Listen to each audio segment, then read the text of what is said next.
Man hat um Proxima Centauri, also den nächsten Stern, eine zweite Erde gefunden. Ja, jetzt ist es soweit. Da fliegen wir hin.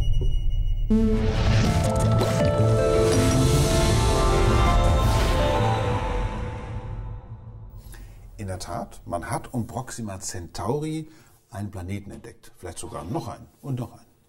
Proxima Centauri ist allerdings ein Stern, der ist ziemlich klein und deswegen ist er ziemlich kalt.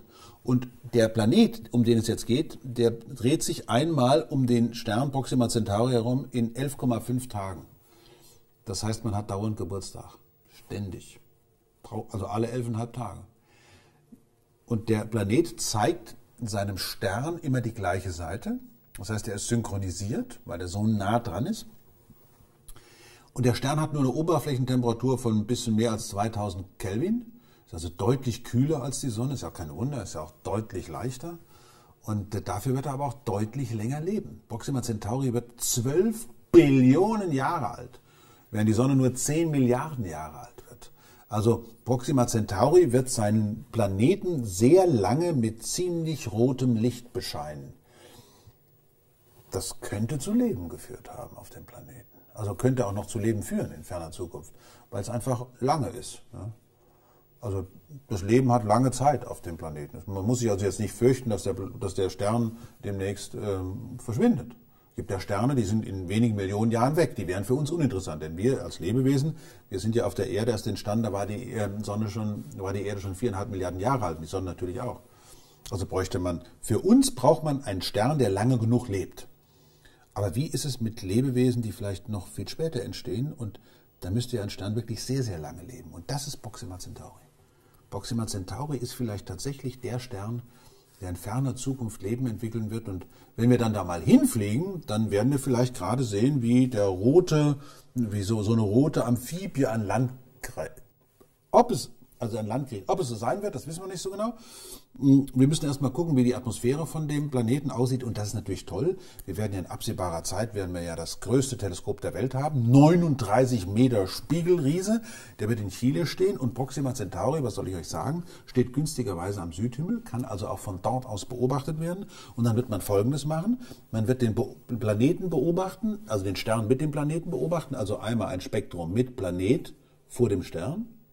Und dann ein Spektrum Stern ohne Planet.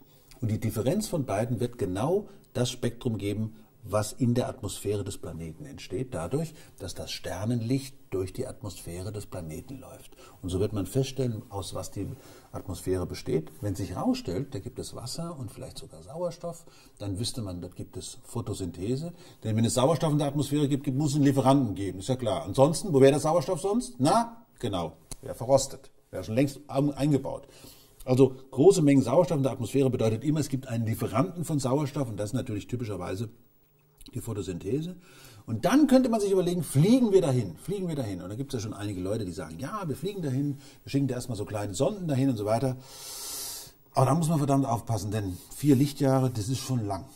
Also das zieht sich, vor allen Dingen gegen Ende. Also 4 Lichtjahre ist einfach wahnsinnig weit weg. Also nur, dass man mal eine Ahnung hat, ein Lichtjahr sind 63.400 astronomische Einheiten. Nur das mal, ne, ist klar. Astronomische Einheit? Doch. Sind 150 Millionen Kilometer. Ist der Abstand Erde-Sonne. Also 8 Lichtminuten. Also ein Lichtjahr sind über 63.000 astronomische Einheiten. Aber davon 4. Das heißt, man hat 240.000 astronomische Einheiten. Also das zieht sich mit den heutigen Raketen, die ja sowieso kaum der Rede wert sind, würden wir also zigtausende von Jahrzehntausenden Jahren, also ich glaube 40.000 oder 45.000 Jahre brauchen. Also ich sage immer 75.000 Jahre, man weiß nicht so genau, ob man sich verfliegt, aber wenn die dann da angekommen sind, dann sind es nicht mehr die gleichen, die losgeflogen sind. Das kann man sicher sein. Also müsste man schneller fliegen, man müsste mit Lichtgeschwindigkeit fliegen. Und was passiert, wenn wir mit Lichtgeschwindigkeit fliegen und es kommt ein Staubteilchen auf uns zu? Dann bewegt sich das Staubteilchen auf uns zu mit Lichtgeschwindigkeit. Und das kann höchst unerfreulich werden. Vor allen Dingen, wenn es ein etwas größeres Staubteilchen ist. Mit anderen Worten, was ich sagen will, ist, wenn man sich mit Lichtgeschwindigkeit irgendwo hinbewegt, dann kann das bisschen Staub, was es im Universum gibt, einem fast töten. Um nicht zu sagen, es wird einen töten. Das heißt, diese kleinen Bots, die da hinfliegen sollen, wenn die von einem Staubteilchen getroffen werden, sind die Dinger weg. Man muss also schon was Richtiges bauen. Aber immerhin, das Universum teilt uns mit, bei euch in der Nähe ist ein Stern mit dem Planeten. Mal sehen, was wir daraus machen können.